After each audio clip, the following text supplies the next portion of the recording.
But even if it drops, we're going to like find it anyway, right? Oh, Marvel don't dick around, man. It's as soon as it comes out on TV, like they drop it that second on YouTube. Like they do not waste any time.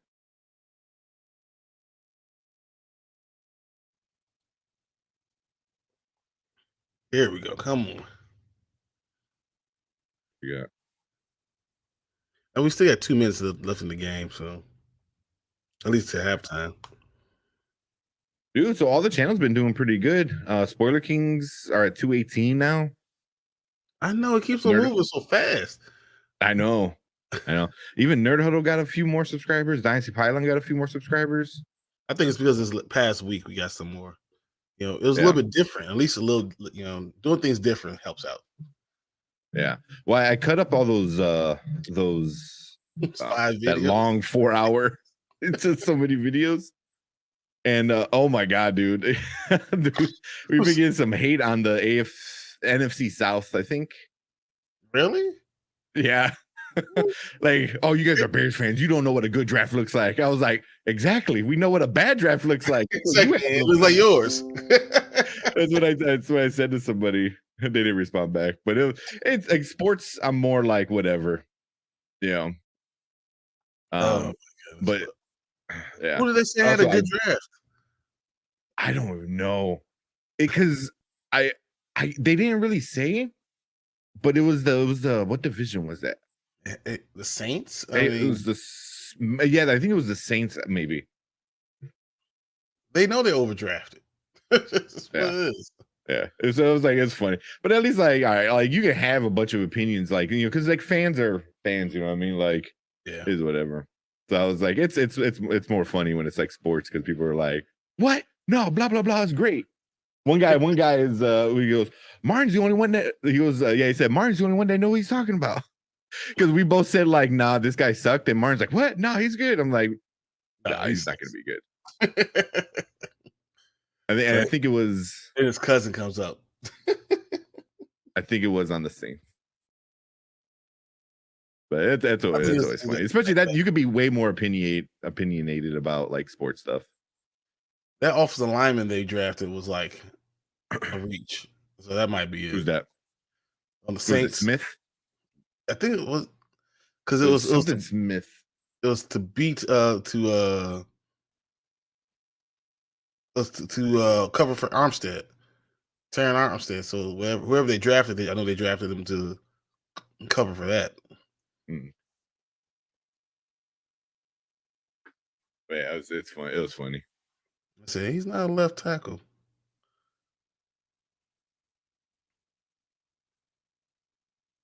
Oh, and then I wind up putting the Ellis video on private.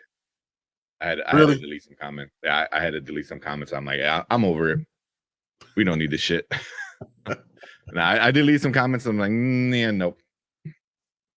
I mean, they were only going to get worse, and that's why exactly. Exactly. I mean, if you want to call us like stupid and we don't know and stuff, you know, when you start getting into, you know, like racist kind of shit, I'm like, delete. That's why I was gonna tell you, I was like, hey, if there's anything you see, but I'm like, just fuck it. It's not even that important. We got like almost 1,000 views on that stupid ass video. What the fuck? Because there are a lot of Elvis fans out there. Oh my god, man. Oh my god. A lot of Elvis fans out there. I was just like, oh, whatever. I don't care. It's just whatever. Like, I did my research. I didn't want to do research. It should just be like, I don't know, you know, like a movie should be like what it's, especially a biopic. I'm like, if you have to do like a fucking research report on something, then it's like, I don't know. It's like, then I don't need the movie. My biggest thing is I did part of my Black History class, because I minored in Black History, was about music. So like I was like, all right, well, I know this topic, but whatever. I'm not going to sit there and argue with people. Yeah. And you say like, I literally know it. Yeah.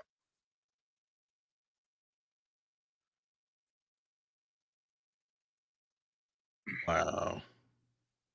Yeah, but I wound up putting it on private. I was like, yeah, that's all right. But a lot of our videos are doing really well, so I'm not even. Dude, yeah. Ugh, I still haven't uploaded done this Brandon video. Still haven't. It's done. It's just sitting there. Yeah. I haven't had time. It's like 20 something minutes, so it's not too bad. It's like just like the raw video is like 20 something minutes. I'm like, that's not Yeah, so bad alone. the whole thing is like I cut up like 3 more minutes out of it, so the whole thing's like 21 minutes. So it's ready to go. It's in the thing. Just gotta upload it. It's just I don't know why. This has been like all the shows and everything. It's been too much. Yeah. Yeah, just throw it up on the like before what I usually do when I upload like a bunch of stuff. Um so like after we get offline, I download the video and I'll cut up the stuff I know I can cut up really easily. Render it really quick. So render like 3 or 4 of them. Like all the trailers and whatever else. And then I'll just upload them all and then just go to bed. Because I'm like, the computer will go to sleep. It'll keep uploading, and then I'll next morning I'll be able to look at it. Before we get off tonight today, or after we get off today, there's something I'm doing that is not saving the right way. So that's why I don't know what I'm not converting. I know it's when you H.264, but I don't know what I'm doing. That's I don't know, missing something. Something's just not right. So I've tried to do it 3 times. I was like, okay, I gotta figure out what I'm not uploading, what I didn't click right. yeah, it's a lot of like trial and error. Like there's so many. There's one video I made.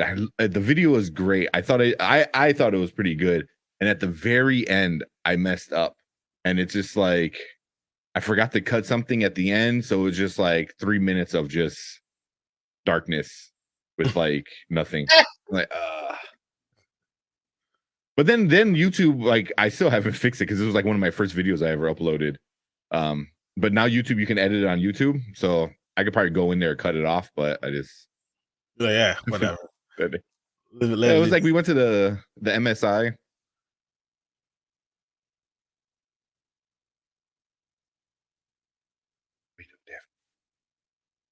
Ooh. Oh, and then we come home and the dog literally dug a hole through the door. What? We have like cheap interior doors, like the hollow, Yeah, ones. the hollow wood ones, whatever. Yeah. Yeah. They came in the house. They're kind of, whatever. Like we don't like them. We wanted to change them anyway. He literally dug a hole through it. I'm like, dude, we came home and there was like a pile. It was like somebody was like cutting wood, like in our like little hallway area. Just as a pile of wood. I'm like, what the fuck? You say And it was why? the dog. Usually he's out anyway, so I understand. He's so good. He's usually really good, but the last couple of weeks. No. All right, it's coming. Oh, here it is. It's coming right now. It is. Yep. Oh, here it is. What was it? Oh, here you go. Leaving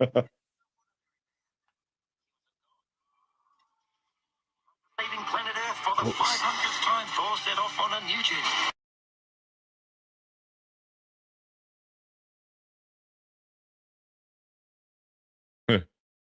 Ooh.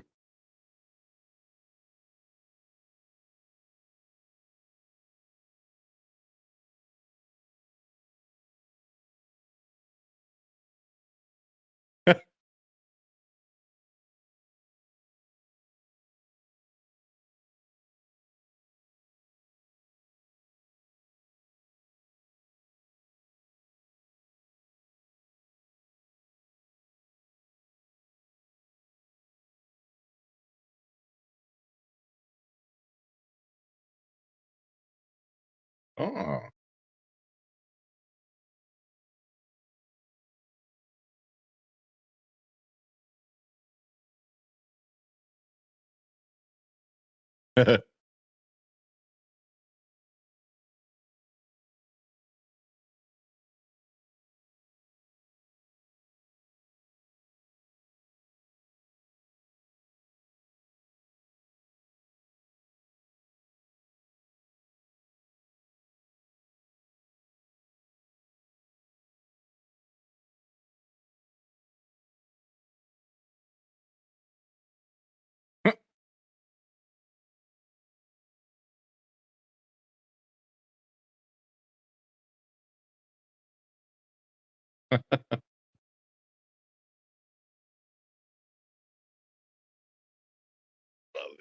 Love it.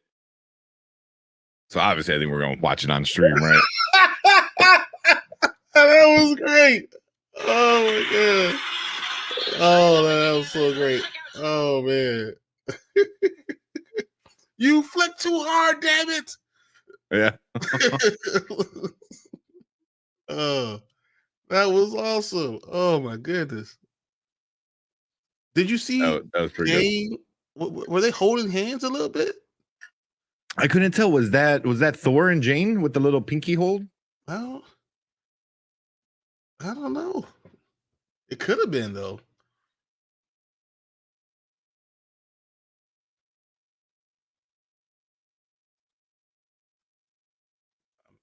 All right, you want to watch it on stream?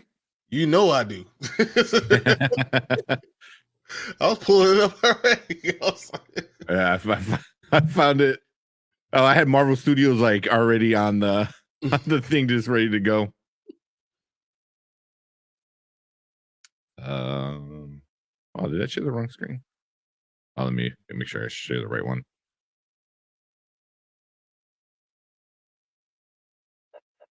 Oh, damn it. There we go. Share audio. Let me hide the banner.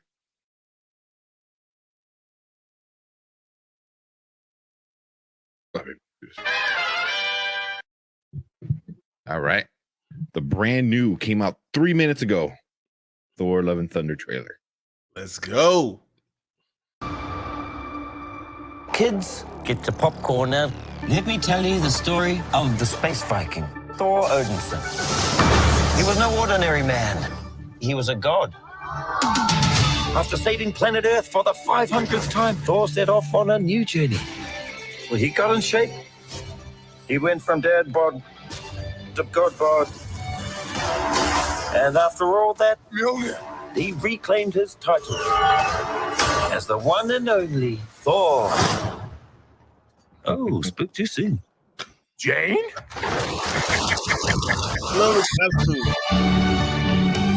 That one looked a little weird though, too. What's it been like? 3, 4 years? 8 years. 7 months. Give or take. Am I sensing feelings? Well, you're right. The only ones who gods care about is themselves. That wasn't as fast as I thought it would be. All gods will die.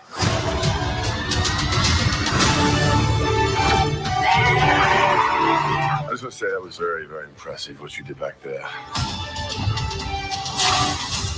He's just my That first was bad cool. guy. You never forget your first.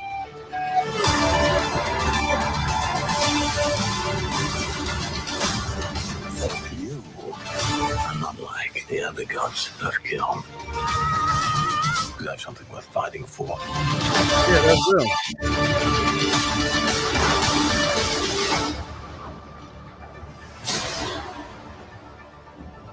Let's see who you are. I take off your disguise. And flick. Oh, flick too hard, damn it! And eventually, great. Oh, man. So July 8th. Oh man, all the women fake. Jane said to eat popcorn. Even Valkyrie's eating popcorn. That's awesome. Mm-hmm. But yeah, they're holding hands. That's the one, right? Yep. Now, yeah, obviously that's got to be a man's hand, right? That's Thor. That's no that's problem. pretty. I mean, that's got to be. It only could be in Valkyrie's hand, but besides that, yeah, that's Thor. Well, which Thor? It's Thor and Thor. Yeah, Thor and Mighty Thor. Mighty Thor, yeah. Yeah. But yeah, Jane looks pretty badass, man. Yeah, she looks believable. Definitely. Yeah, she looks pretty badass. Hey, you always remember your first. Right. See, I want to know where she is here, because like, who's this? Yeah, Like, the who whole are some? Like, this looks like Nebula back here. Like, that looks like Gore here. Yeah, I'm really curious. I want to know the story. Like, how did she? Yeah, this is a cool shot. Everything's black and white except for her, and she has like a thunderbolt. Like, that's pretty sick. Yeah, she has like a thunderbolt, but everything's black and white except for her. That's a wonderful shot. And it's good that they finished it. Yeah. I mean, screen by screen, it's going to look good. Mm-hmm. The goats that you always been wanting to see that. Yeah. I mean, this even like his the axe powers the ship, kind of, because it looks like it was like flying on yeah. Like here, it's like, is it flying onto Bifrost or like sailing onto Bifrost? I don't believe so. I believe the goats pull it anywhere he wants to go. I think that's from the comics. Yeah. I wonder if they're gonna touch on what that. are they gonna say about the sword? They probably have to give some backstory to it. Especially, are they gonna make it the Necro sword, whatever it's called? I don't know if it's gonna give all the story, but I think that when he goes to kill Zeus and all the gods there, then they're gonna know some backstory of it a little bit. Like, you try to kill me with this, and now I have it, something. But I wonder if, because it was forged by Null, which is like the god of the symbiotes. But you can't go too far. You can't go. Yeah, it's too much. That'll be too much of a story. That's more of a Disney Plus show. Yeah, I feel like you would need to have Null introduced before you can like say like something like that. I don't know. Isn't this the original like Thor costume? From when it's Thor Odinson? Isn't that what that is? I'm not sure. I honestly, I haven't read too many Thor ones. See, this shot kind of got me scared because this reminded me, like, everyone's complaining about She-Hulk, how the CGI. This looks like legit. He's standing in front of a green screen, like my it's like me at home. It's like, I don't know. No, but I think that mask. I think that is from Thor Odinson. Like, I think that's the original mask from it.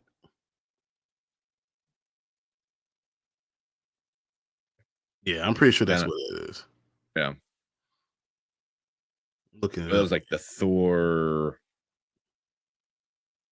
god, right? Like when he's like full on, like when he's Thor Odinson.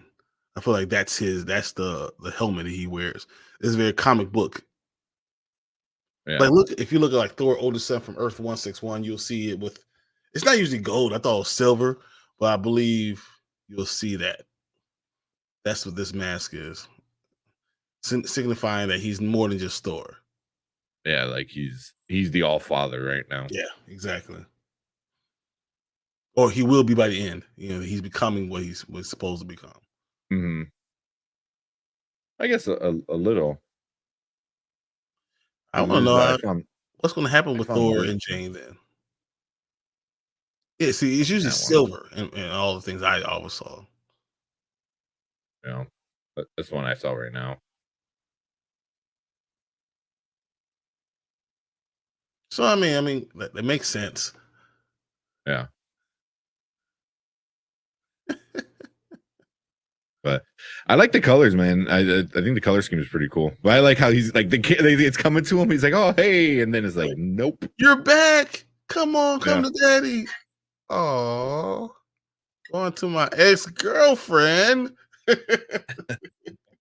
How long has it been? 3 or 4 years? 8 years, 7 months, 6 days, 4 hours. That's funny. Yeah. But even you had some Guardians in there too. Did you see those? You saw Nebula. Yeah. Rocket I saw too. Yeah. This was kind of funny. It was like all these cruise ships, and you kind of see some of the the old kind of style. Is that new Asgard? Yeah. This was kind of a golf course. That's why. That's probably why Valkyrie can't stand it anymore. She's like, "Oh my gosh, this is not what I signed up for. I'm a warrior." Yeah, I'm pretty excited. Like here, like I don't know, just like normal people, and then like a big rock guy in Thor. He's so big. That's ridiculous.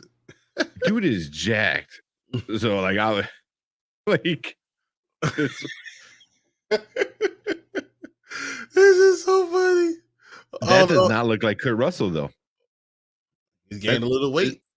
He's like 56 years old, you know? Yeah. But yeah. What do you mean, Russell Crowe, you mean? Russell Crowe, I'm sorry. Yeah, Russell Crowe. That's so funny. I say Kurt Russell. Yeah. Yeah, he's Jesus Christ, that is freaking jacked. It's not just being big and strong, it's the fact that he is like a little waist. So like, it makes like everything look bigger. He's cut like a god. He's got like a god. Yeah. He's got that long torso, so like the abs are like freaking a 12-pack instead of an 8-pack, and then he's got giant freaking arms. But he's got little chicken legs though. His arms are short too. Yeah. So they're hiding out. They could help. Yeah. But this looks like the seats that they were sitting in that image that got released earlier. Yep. So after they find out who Thor is, that's probably what happens. They get the seats. Yeah. But the images are gonna be cool. Taika is just awesome. The imagery is so great. I mean, it's going to be July fun. 8th, man. It's going to be a fun show, a fun story. I mean, everything about this is going to be great. Yeah. Yeah. I like, he's telling the story. He's like, he saved Earth 500th time or whatever. It's like, yeah. Yeah. It's going to be good. I can't wait. I mean, honestly, I don't want any more. Yeah, no.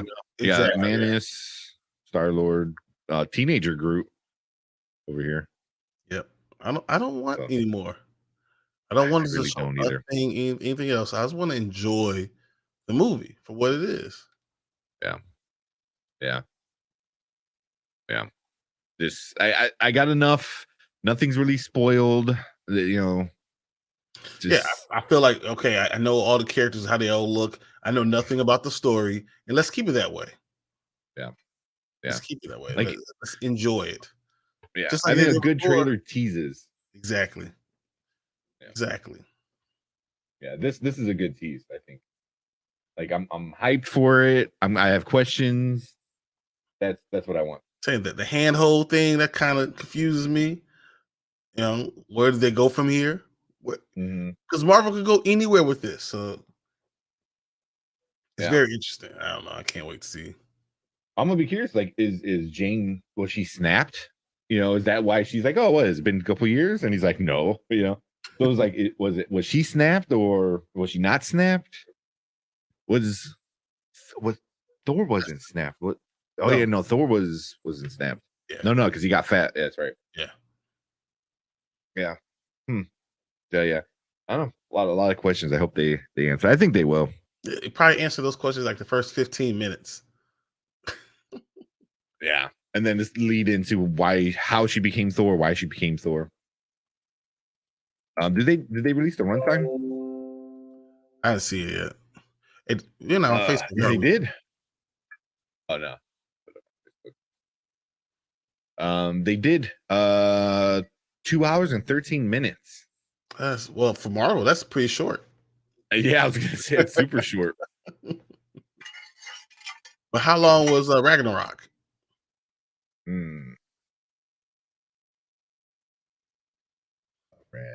What can I spell? 210. Yeah, so I mean, yeah, right up there. It works. Yeah. Would you be surprised if there's an end scene, like an end credit scene or mid credit scene with Loki? No, I wouldn't be. I don't want Loki in the movie. I think that would diminish his importance on his own show, but I wouldn't mind seeing him in a post credit scene setting something up for the show, or you're setting it for Loki season 2, and not having, especially because they're filming now, Thor doesn't have to see him. Just because we see Loki doesn't mean Thor has to see him. Yeah. Right now, it's better for him to remain dead for Thor. Yep. Because if it, everything would change without it. Yeah. And so at the end of the movie, post credit, I'll be cool with it, but not during the movie. I wouldn't, unless they do it really, really well. But I don't want it to be a major part of the story. It needs to be Thor's story.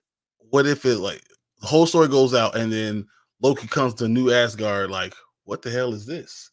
And it's like, that's it. Nothing. He never sees Thor, never sees anything else, but he just is now aware of New Asgard. Yeah.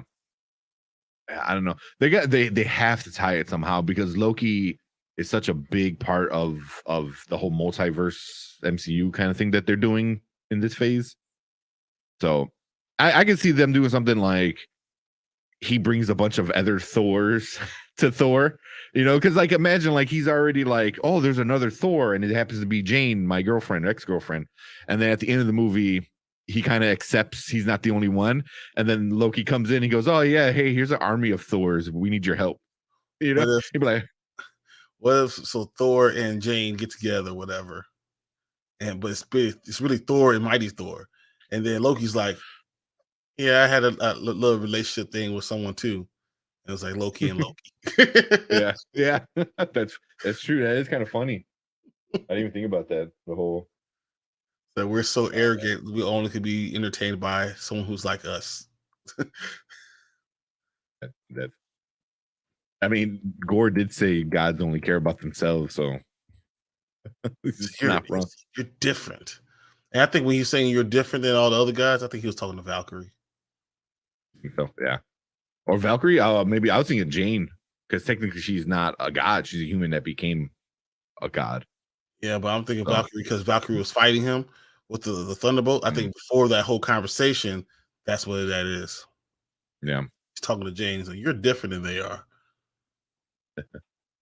So I keep looking at when tickets are going to go on sale because we are getting a theater for this one, like probably the Naperville one. So I don't care what I got to do. Like I already know. I'm like, all right, yeah, I'm gonna pay for it as soon as I can see it. Guys, look, just have us reserved. Let's have it out right now. Let's do it now. We'll give you the money. Yeah, do whatever you want to do with it. Yeah, because I keep looking. They're saying like sometime next month the tickets are gonna go on sale. Yeah, probably early June, like June. Early June. You think it gives a full month? Yeah. June 8th is just right. It's right on. It's 2 weeks from now. 2 weeks from tomorrow. June 8th. No, it's July 8th. Yeah, July 8th. I say, but June 8th is what I'm saying. Like the tickets might be on sale in like 2 weeks. That's why I think that makes sense. I can see that. It's not even rated yet. Yeah. Film's not yet rated. I was like, it comes out in like less than 2 months. Like what? Right? Yeah. What could it be? July. PG-13. I mean, yeah, of course. That's all it could be. I mean, it's not PG and it's not R. So yeah. Although maybe they do go the R when they show Thor's butt. It's all gonna be blacked out and all that. Because here it's blurred out, but this blurred doesn't. Out. I think it's gonna be blurred out. I think that's why I don't think you think in the movie. I think they're gonna show his butt in the movie. No, I think it's gonna be blurred. I'm hoping. You're gonna blur it. Maybe it's just me hoping. I don't know. Maybe it's just my own. I'm hoping that we don't have to see that. Yeah, I'm sure. Are they sitting over here? Because here's the seats right here. There's seats all over. Style. Isn't there all seats everywhere though? Oh yeah, I guess they're all the same because he's sitting there too. Yeah, they're all the same. You did it too hard. That's funny. It's just all fake. Why the guys fake? I don't even understand. You're the guy's fate. That's hilarious. I like that they're crisscrossing kind of like thing because obviously he's Zeus, a Greek god, with Thor, a Norse god. you know, and now they got the Egyptian gods kind of coming into play. And then you're introducing all these gods, and then here's Gore. The god, you know. So, this would be another good time for what's his name? Ramadan Tut, whatever. What? Oh yeah, whatever. Ramadan King. I mean, just once again, another little tie-in with Loki. Just that little a glimpse. Mm-hmm. Yeah. Did Brandon said he's jumping on? Yeah, he said he'd be on the second. So okay, we're trying to give you time, Brandon. Hurry up. Well, here, let me let's end that. So real quick, we'll finish this. So let us know in the comments what you guys think about Thor: Love and Thunder, the new trailer. Yeah, I mean, are they going to show his butt? You know, like, or like, you know, what else is going to happen, Leo? Well, all the little Easter eggs that we already saw. I mean, that's you're near the way he's all cracked. That's kind of cool. How good does Jane look? I mean, she looks like a Thor. Like, wow, Natalie Portman did work. She did work to get to where she was. How do you like how Gore looks? You know, I thought he was going to be like no nose, like so he's going to look like a Voldemort. That's what I thought too. You know, it looks too much like him. You know, are they going to change that? It just looks like him in gray. Yeah, that's all it is, just him in gray in a robe. You know, but you know, seeing this is straight from the comic, like straight from the comic book. Like, besides the little bubbles, the speech bubbles, this is straight from the comic book. So, but even this little thing she does, you know, the helmet with her little logo on it and stuff like that. Yep. I want to know where she got that from. Yeah. Even this I thought was cool, where she shot out a bunch of the hammers. It hit everybody. Yeah. And Thor's like, yeah, that's cool. You know, you can see him like all the way back here going like they went through them. That's cool. You know, I'm surprised that little Lady Sif, we're not getting any Lady Sif right now. Yeah, the rumor is she is in the movie. That's awesome. That's a fucking cool picture. That's amazing. Yeah. That is. His eyes are yellow. But everything else is black and white. That sold. I hope that Thor falls in love with Lady Sif and lets Jane be Jane, like they say, though, that this was just what's in the past. Let's leave what's in the past in the past. Mm-hmm. I mean, they could. I mean, didn't Sith always had the thing for Thor? I thought they were together in the comics a lot too. So yeah, he winds up. I think I could be wrong. I think he does wind up with her. So, but even in the comics, the new comics, the comics that are out right now, he winds up fighting the Hammer. Was it how you pronounce it? Mjolnir, whatever. Yeah, he winds up fighting the Hammer, and because the Hammer is like has a soul of something, a bad guy in it, and something like that. All this like craziness, but it winds up in like this is like what 2 months ago. They destroy the Hammer. He destroys the Hammer, and then he needs it back or something like that. Mm-hmm. So Odin, you know, who had left, he's not like Odin, the Allfather anymore. He's just kind of like doing his own shit. Winds up sacrificing himself, but then his spirit goes into the Hammer. So now Thor will always has his father in the Hammer. And like recently in the Spaceship Hulk comic book, yeah, that the new Thor with the Odin hammer, you know, wind up coming over and fighting the new Hulk, and the whole time, like, there's an inner monologue in the Hulk's brain, and then there's an inner monologue between the Hammer and Thor. So they're talking to each other, and then talking to themselves to their things, and they're both like, "Who are you talking to?" And then they keep fighting and shit. It's pretty awesome, man. That sounds pretty awesome. That sounds amazing. Yeah, it's pretty good. I like it, but I know a lot of people are hating on the spaceship Hulk, which is so fucking. It's really weird. It's really cool. I'm going to Grand Cracker and going to buy this comic tomorrow. So yeah, we'll see. Yeah, right now it's the Battle of Thor or whatever. But yeah, go check it out. All right, let's move on and we'll bring in our guest. All right, what is up, man? What's up, Brandon? What's up, fellas? Sorry, I'm late. Kind of had a later day than I expected, and been plagued by internet problems in my building. Oh no, it keeps. Ugh. I apologize. Didn't mean to keep you guys waiting that long. Oh, you're good. I know. You're watching the Thor trailer. The only thing you should be sad about yourself because you missed the Thor trailer. I saw it. I saw it during the game. Okay. Yeah. Christian Bale's line delivery of well, they changed it from all gods must die to all gods will die, but I was very happy with that. Yeah, he looks pretty good. He looks pretty good, a little different from his comic counterpart, but you know, exactly. They change things up from time to time, and it's Christian Bale, so who can complain, really? But that was my only problem. Exactly. He looks too much like Christian Bale, doesn't he? He looks. You look at him, you don't think Gore. Gore. You think that's Christian Bale. Yeah. but they did show his look like kind of change up later on in the trailer, so maybe it'll evolve into something more comic accurate. Yeah, no, he did when he had the yellow eyes and the gray. We were looking at that scene. Yeah. Maybe Valkyrie messes him up and he loses his nose and gets like, the emperor kind of deformity kind of thing going on. I don't know. Makes more sense. I'm telling you, be like Voldemort. Yeah. Yeah, I'm just hoping that I'm just hoping that that Taika Waititi improves with the character of Jane Foster, because she just didn't do anything for me in the previous movies that she was in. Actually, I think I think that Waititi not using her in Ragnarok was one of my favorite things about it.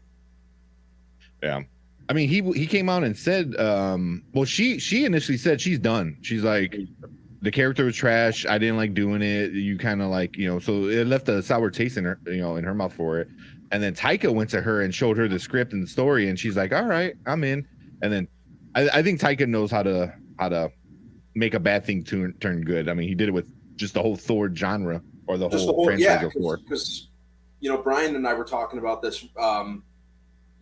Thor as a character, unless he was with the Avengers, just wasn't doing anything for anyone on his own.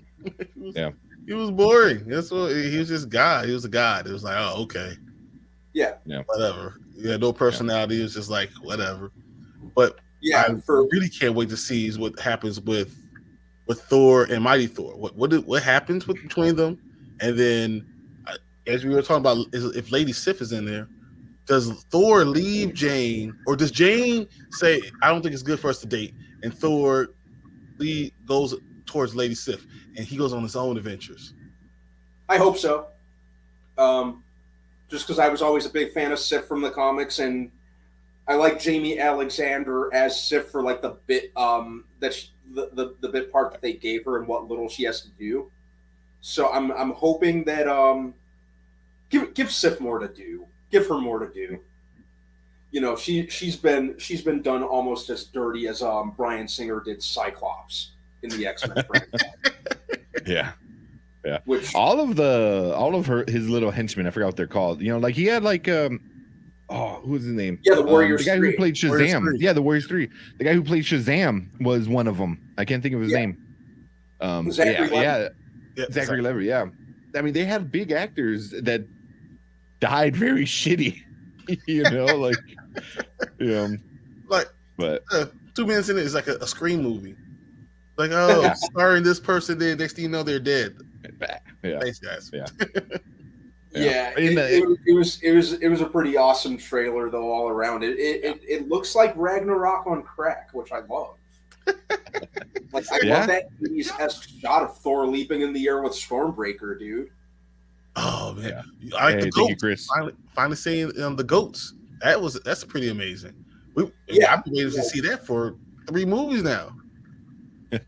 Yeah.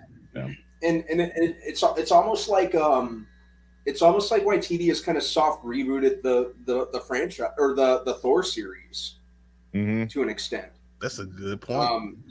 Obviously it falls in into continuity with the previous 2, but it's very much its own animal in terms of tone and Thor 1 and The Dark World had very similar tones, in my opinion, despite having two different directors. And, Waititi just kind of came in and did his own thing. If I remember correctly, his pitch to Feige was that it was going to be Big Trouble in Little China meets Jack Kirby, which is awesome. Exactly what it was. Which is exactly what it was, right? Yeah. Think about it. The first two movies were dark, boring, and slow. So yeah, the tone is the same because it's just terribleness. It's like the recipe for a terrible movie, and Taika literally has changed everything. So I applaud him. I appreciate it, and I say, Marvel, no more. Give me nothing else. I don't want another trailer. I don't want another drop. I don't want screenshots. I don't want nothing. I want to be surprised when I get there. This was enough, and I almost didn't watch this trailer. But the only reason I watched it is because I was hoping for some shots of Christian Bale as Gore the God Butcher. That's what I've been waiting hand and foot on. So I think after this I'm good, man. Yeah, I don't want anything. Just cut these two trailers up and kind of splice them, split them together, merge them together, whatever you got to do. I don't want any no more new footage. Like, that's it. Definitely not. Because then you run down the whole Doctor Strange issue, and that was the whole Disney versus Marvel. Because supposedly the rumor is Kevin Feige was pissed, like super, super pissed, that Disney went and cut a trailer without his permission, and they threw in, here's Professor X, and he was pissed. And on the red carpet, he says all the nice stuff. He goes, "Oh well, blah blah blah." But like behind the scenes, like all the people, like all the leaks were like, he was not happy. Like, he let Disney know, like, stop touching my shit. Well, imagine though, if we didn't know any of this stuff was happening, would we be angry with the movie? Would we be complaining about anything in the movie if we didn't know anything that was happening? No, we would say, "Wow, that was an amazing movie." The only reason we're complaining is that we had to wait 6 months and then got pushed back another 3 months. And we're thinking about it, and then our mind run wild with us knowing all these cameos are in it. If we didn't know any of this stuff, we wouldn't have any problems. Yeah, I agree. Yeah, that's why I was like really avoiding anything following that second trailer, because from what I understand, there were trailers that gave away Captain Carter. There were trailers that gave we saw Captain Marvel. We just couldn't tell if it was Captain Marvel or Superior Iron Man. It really could have been either or. It probably was both at one point in time. Exactly.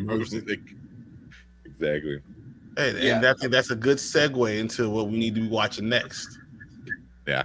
Well, real quick before we get into that, the Facebook group has been exploding for some reason. I don't know why.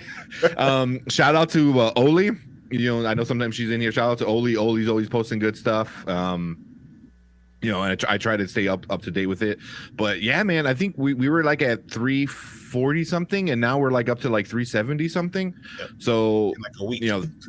Thanks for everyone going in there and hanging out. Actually, before we move on, I have to share it to our Facebook group. So give me 1 second. Reminded me. But yeah, and then also you want to let them know, Brian, about the giveaway that we're doing? Yeah, so we hit the 200 subscribers. So we are doing this Monday and next Monday and Wednesday, we're doing a giveaway, one during the show on Monday, and then one in the comments. We're gonna give it up on Wednesday for gift cards. We're going to give $25 for a Netflix account, and we'll do $25 for Fandango or whatever. So we'll send you to a movie, and it will pay for your Netflix for a month. But it has to be two different people that are doing it. We're gonna do one during the live show, and then one we'll do in the comments. You have to subscribe, you have to comment in there, and you have to like it. Yep. So the video is our trailer video. So if you go to our YouTube page, it's the video that plays right when you go on. You have to leave a comment on there. Any comment, you can say whatever you want. So Be nice. I think that'd be nice. Although we've been getting some good stuff, you know. We've been getting a lot of people in the YouTube channel. So we're at 218 now. So I was just like, all right, listen. 200. yeah. So super happy about that. Cool. So I just wanted to make sure I did that on Facebook first. But yeah, man, thanks to it. Also, I always see Brandon always posting stuff on Facebook. I'm like, dude, you need to put that in the Spoiler Kings. Like, as you like sharing all these like good like articles and stuff like that. I was like, oh damn. So, for sure. Yeah, dude. Yeah, that's all I do on my Facebook. I kind of unfollowed everything except for video games and movies or TV shows. That's it. I'm like, I don't want anything stupid, man. I just trying to stay positive. Here we go. Yeah. I'm trying to keep it. Fredo! Hey, there's Fredo. What's up, man? What's up, man? I was just texting you. You didn't text me back.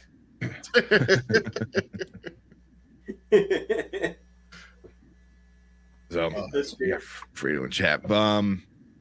Yeah. So like, me and Fredo, we started this whole thing together. So, whenever you want to jump on. We've been doing our Oscar reviews too. So we kind of brought it back this year. Well, didn't stop, but every year we've been doing it for the past 3 years. So that's super fun. Because there's movies that I'm like, I would never have seen and I liked, or I would have never seen and I wanted to like Coda. Poke my eyes out. I never would have seen Coda, and that was a great movie. So. Yeah. Originally, I had zero interest in Coda, and all the word of mouth I was hearing about it. Yeah. Finally sat down and watched it. Loved it. Yeah. Power of the Dog. I don't think I would have really watched, and that was kind of a weird, crazy movie. So weird. It was weird, but I gotta say, The Father with Anthony Hopkins, that movie, I would have never seen it, and that has got to be one of my favorite movies ever now, because it's so good. It's such it's a good look at people who have dementia and Alzheimer's and stuff like that, and like from their point of view and how they live their life, and it's really, really well done. Confusing, but I gotta finish that one. I never finished it up. I feel like at this point in his career, Anthony Hopkins is in that very comfy spot where he could just do whatever he wants. Hence, Transformers: The Last Night, or whichever one that he was in. I did not. That's right. I did not have the mental capacity to finish the entire thing. Oh, it was bad. Yeah, but I did see the bit parts that he showed up in. And he's at that let me get that easy paycheck point in his career. Yeah, the Deaf movie. I can't blame him.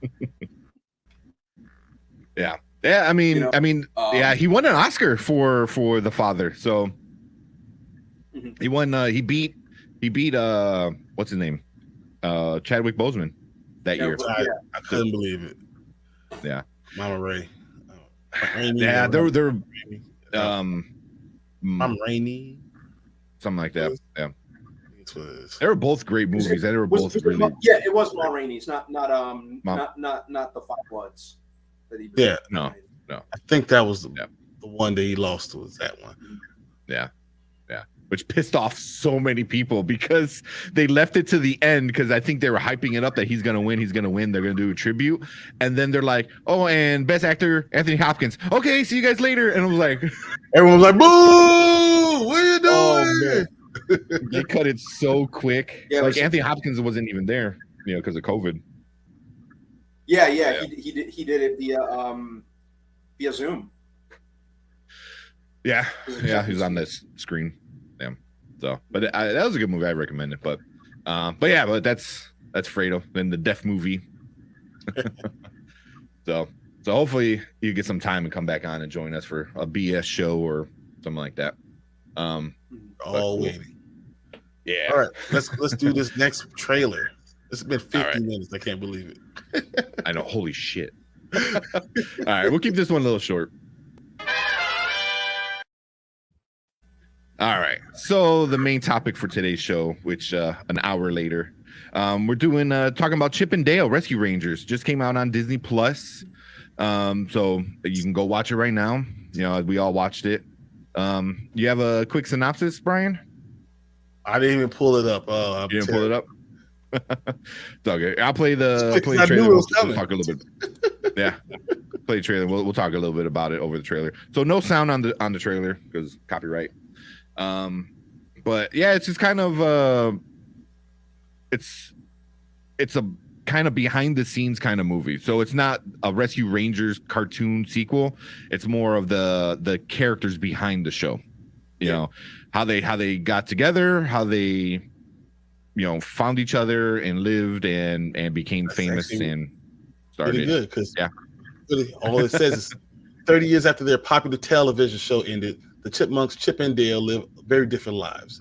When a cast member of the original series mysteriously disappears, the pair must unite to save their friend. Yep. Yeah, that's pretty much exactly what happened. Yeah. And that's it's the whole thing, kind of in a nutshell. Yeah. Yeah. And like, if you've seen Who Framed Roger Rabbit, kind of a reimagining, retelling of Who Framed Roger Rabbit, but with Chip and Dale. So kind of a style, the story. Exactly. I like that.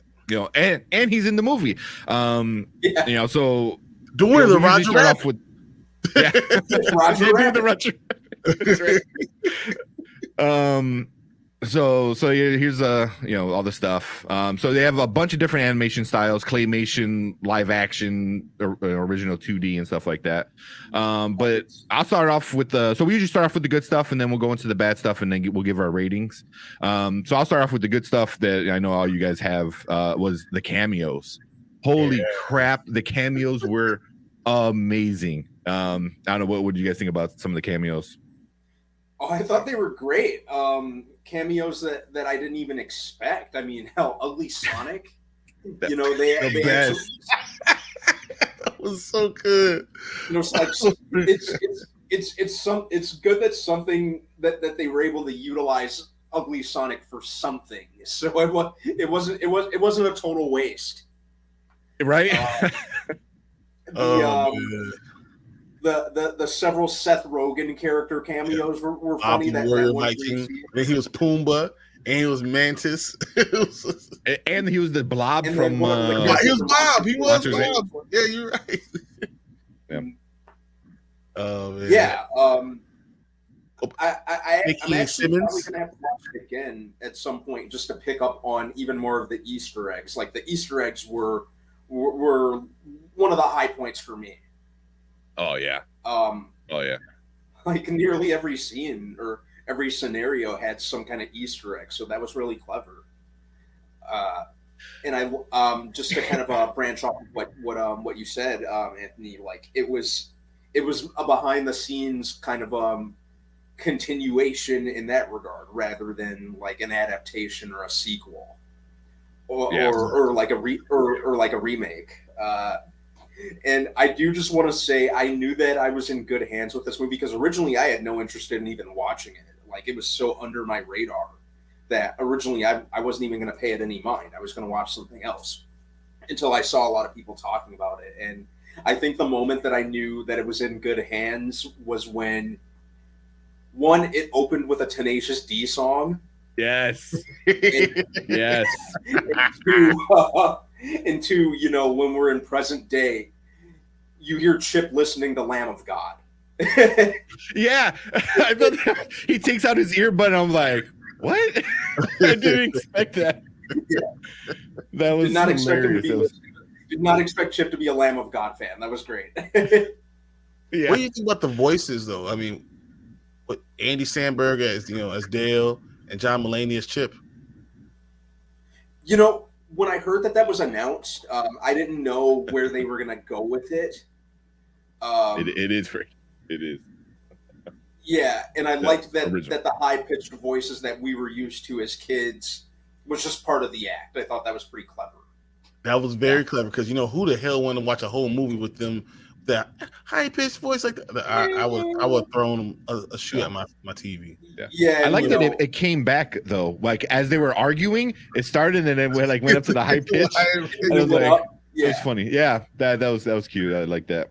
Yeah, I like that they didn't do the high pitched voice helium voices the entire movie because the Alvin and the Chipmunks movies unfortunately inflicted that on us already.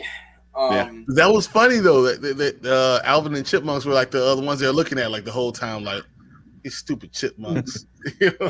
Like they're ruining it. They went 3D and live action. Yeah. Yeah. But yeah, Mulaney and Sandberg were pretty. It was they were very Mulaney and Sandberg.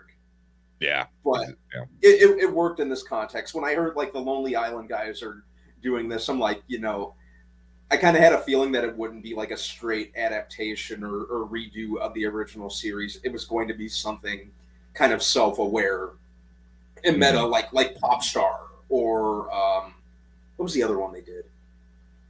I'm trying to think. Didn't they do something before Popstar?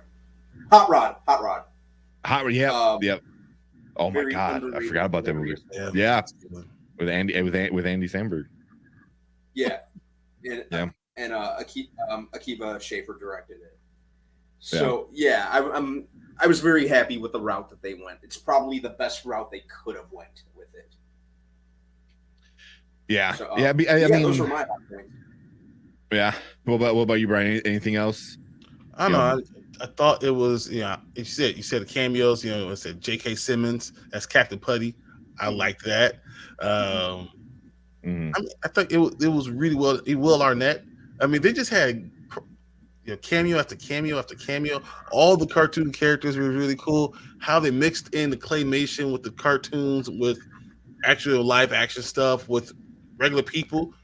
It didn't look bad. So I was, loving that. I love the storyline, how they met in school and how they're growing up to that point. I don't know, I thought all of that was really cool. Yeah. I mean, the whole thing like with Seth Rogen, I wasn't sure how they were gonna do it, but like even them like calling on like different things that fans make fun of, like the whole Uncanny Valley, kind of thing. And it had to work so perfect for them because that's what a lot of people were complaining about with the She-Hulk trailer. It was like she looked weird, Uncanny Valley, blah blah blah.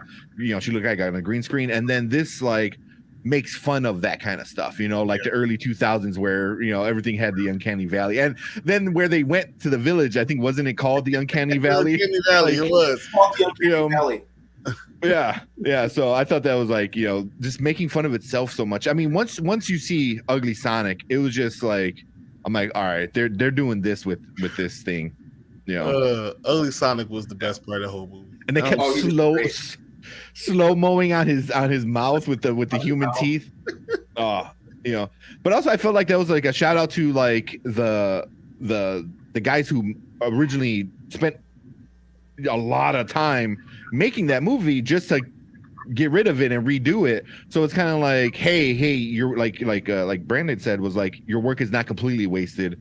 We're gonna take it and kind of like use it, but I don't know. It's kind of like we're gonna make fun of it, but like, hey, thank you for because those guys were just doing what they were told. They exactly was like, oh, make them look like this, and they're just like, okay, dummy, But yeah.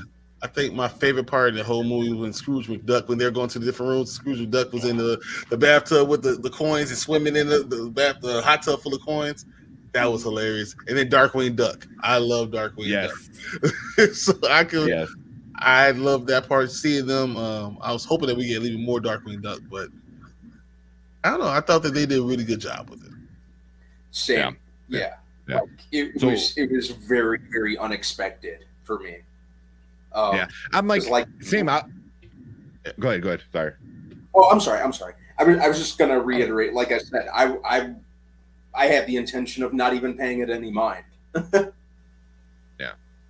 was like, we were gonna watch it for sure, but I just thought it was gonna be another kind of like whatever kind of movie, like and then like you said, 15 minutes in, I'm like, I'm in it. I like it and what they were doing with it, but.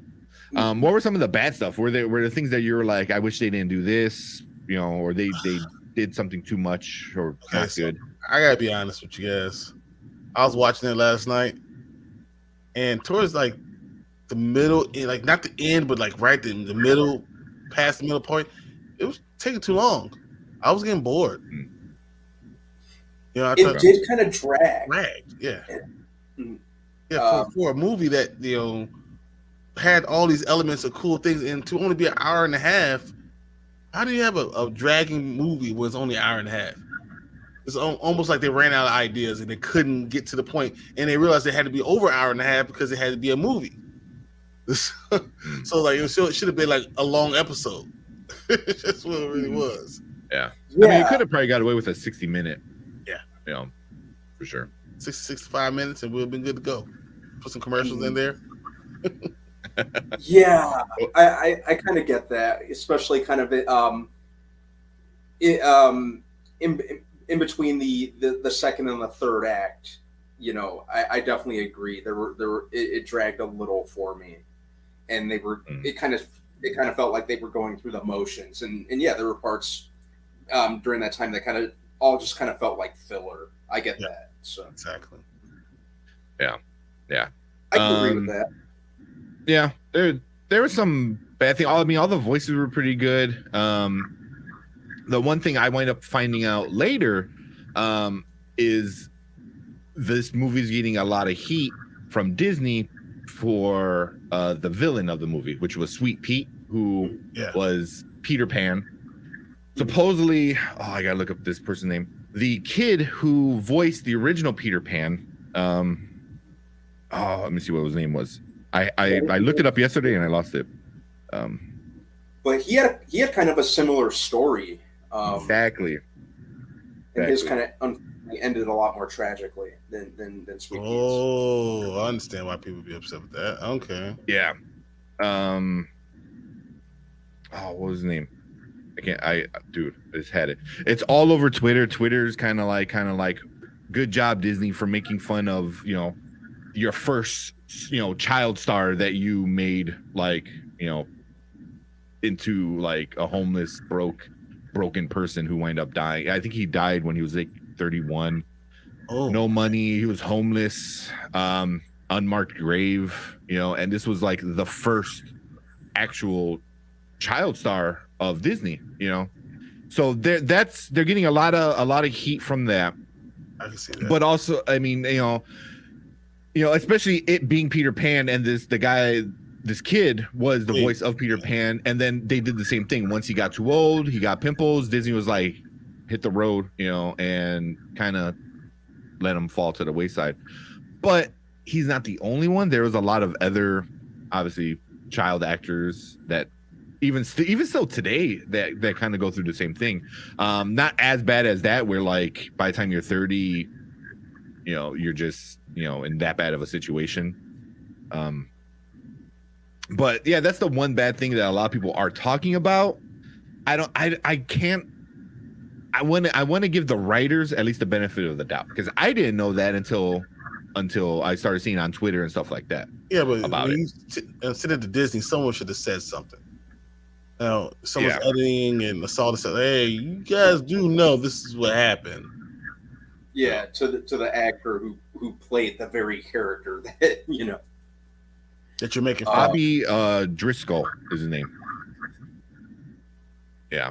So I mean, there's a lot of articles. Yeah, Bobby Driscoll was it. So I think he received an Academy Award in 1950 when he was still like pretty young and stuff like that.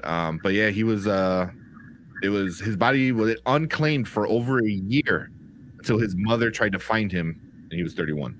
So he was one of the first child actors probably the first child actor that Disney had, but also one of the first child actors that had that falling off kind of thing. From grace. Yeah, that fall from grace. Yeah, fall from grace. There you go. But so they're kind of making fun of that, I feel, a little bit, but it's also kind of just making fun of child actors. Not even making fun of, like telling a story of like, hey, he was a kid or she was a kid, and then now they got older and now no one wants them, so they do other things. Yeah, and I didn't really stop to think too hard about it it lampooning Bobby O'Driscoll himself. You know, we've seen that storyline, you know, happen in the Despicable Me 3 with the character Balthazar Brad. Yep. You know, that's kind of what had popped up in my mind when I was watching it. It didn't really register until you guys. Dale, you know, being that star, and then all of a sudden trying to branch off on your own, and then only living that same thing over and over again. You know, only collecting all the memorabilia about the time you were great. He was doing the same thing. You know, living in the past, the good old days. So you know, and then you see Chip doing his own thing, selling insurance or whatever the heck it was. Yeah. So. Yeah. I'm looking right now. So I know Bobby Driscoll, he was one of the first actors placed under contract by Walt Disney. For what it is, he was the lead child in Song of the South, which is never seen ever again. Like Disney wants to pretend that never happened. It was also Treasure Island and So Dear to My Heart, you know, which are, you know, Treasure Island's still kind of a beloved movie in Disney. Was he Jim Hawkins? You know, and then obviously I don't know. Yeah, he won a special Juvenile Academy Award in March of 1950. So outstanding juvenile actor of 1949. You know. Wow.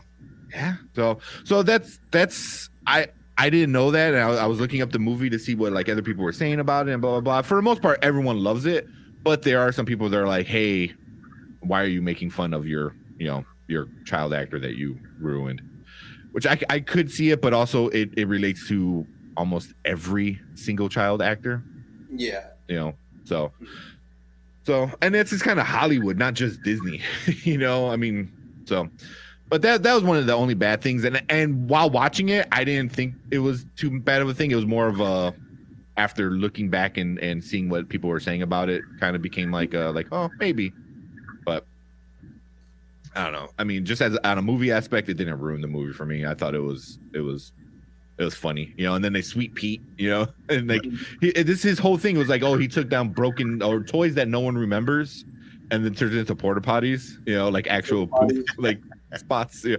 So like that I thought was like funny too. Even the concept of them like, you know, change their face up and put them in bootleg movies. Bootleg movie. Oh my god. The Little Mermaid, it was like the little fish you turned to a human with her friend. Yeah. It was just small fish girl or something to that effect. Oh, it was hilarious. I think I saw a list of all the bootleg movies in it. They had the like some of the stuff in the background. So they had like the Gucci, but it was Dobby from Harry Potter. Yeah. The Gucci. You know, I thought that was pretty funny. That's about it. Everything else is something else. But yeah, like I said, I'm definitely gonna have to rewatch it just to catch even more Easter eggs that I'm quite sure that I missed. What's the one character that you love the most? The most. Like, I mean, is it Baloo? Is it, you know, Roger Rabbit? I would say. Oh, I know what I'm gonna say. Yeah, you guys go first. I'm still kind of. You go first. I guess it really isn't just one character. I like that they made Zipper and Gadget a couple. That was awesome. That really like threw me off. And then Zipper was voiced by who is it? An insurance guy. You know, the Allstate Insurance, which is funny because Chip sold insurance. Was it Haysbert? Dennis Haysbert. Yeah. You know, he just got that voice, and it's like, you know, this little fly with this like such a deep, like crazy voice, commanding voice. Yeah. So I thought that was like super funny, and then they had like all their offspring was like a combination of them, which some of them did well. Some of them really terrible. Yeah, I enjoyed them together. That was cool. Yeah, that was good. I didn't expect that. I knew they were going to fit into the plot eventually in some capacity, but I didn't expect that. They said they had what, like 42 kids or something like that. Yeah. You want to go, Brian, with your favorite? Oh, I mean, mine was the Darkwing Duck. I still love Darkwing Duck. I mean, it'll be close to. It'll be like He-Man and Skeletor. I loved seeing that. But that was good. That was good. Oh, that was good. But Darkwing Duck was my number one. I love it. I'd probably say Lumiere. Lumiere. I thought that was good. And I think it's the kid in me being, like Beauty and the Beast is one of my favorite animated Disney movies, so that's part of the reason. But it was I like the capacity that they fit him in. That was pretty funny. Yeah. Paula Abdul and the cat. That was pretty good. That was good. Way throwback. That was super good. Yeah, that was really good. Yeah. Here I got here you go. A list right here. These are like all the random things that they saw. So Paula Abdul, was it MC Scat Cat, Three Little Pigs, Randy Marsh from South Park was in there. There's this. I saw that. Yeah. McGruff, the crime dog, when they were in the police station. Yeah, that was funny. Doc McStuffins was in it. Then Pumbaa. Obviously. Then Three Little Pigs here. Roger Rabbit doing the Roger Rabbit. Yeah. Was it the Bath? I don't know what that one is. Yeah. Yeah. Johnny Bravo. Butthead for governor.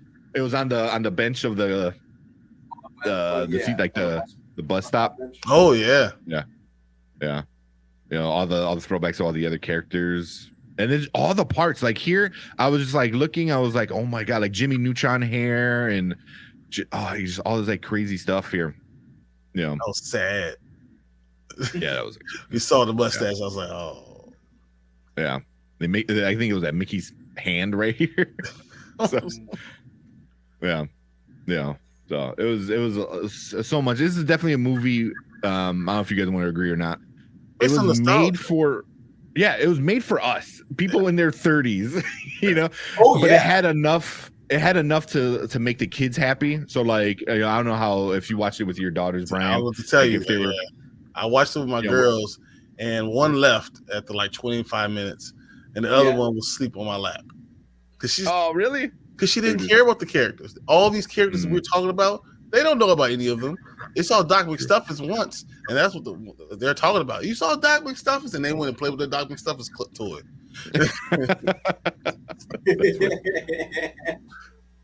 Yeah. But this is definitely made for.